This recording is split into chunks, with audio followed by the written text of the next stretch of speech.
Bakit Para buluso. Tob, sulat mo yung edad mo. Sige na, drawing. Yung edad. Kaya mo isulat edad. Ka na. Kaya mo isulat ang edad. Edad. Okay. Ano ba gawin? Oh, pangarap. Okay. Paano ba ito? Saan kasi pwede magmula? Ito ay brown. Nasaan ang brown? Yan. Dito sa may sanga. May sanga.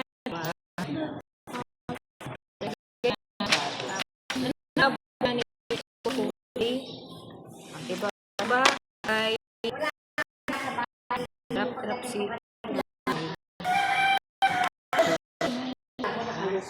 okay ay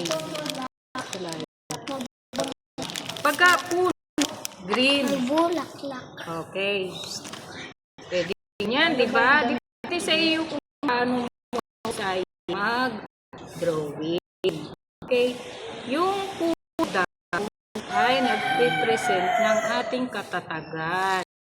Pagka din ay nag-drawing ng puno, ibig sabihin, ikaw ay minimum mo yung kasan. Ha? Sa ganun yan. Okay, syempre may bahay. Hindi pwedeng wala diba? Gusto mo marami mga halaman, kakaroon ka ngayon, nagtatanim ka. Pwede yan. Tapos,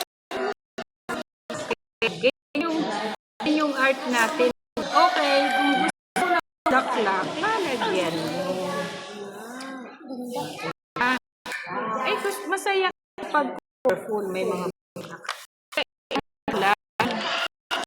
Kasi pag may kulay, masaya. Ay, so, kulay mo. Kulayan mo ito na Pangalan. okay. Ito po yung kulay yan. Oh, sige. Kasi panday. Gawa ka pa. Yan. Ang gawa ko bang tingraw? Ito kay Bunso. Basahin mo. Ito si Kuya Egay. Yan. Ito naman. Sila. Okay. Nag-aaral ka na, Bunso? Hindi pa. Bunso, nag-aaral ka Hindi na? pa. Uy! Ganyan ba yan? Alam niya ang pangalan mo? Mo dito ano, Maxine. Yan.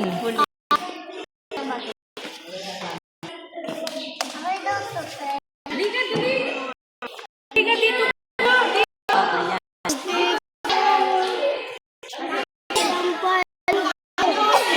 Ito yung mga bata ko. Sama mo si Yancy dito. Chachi, tara Chachi. Chachi, tara Chachi. Tapos iratong na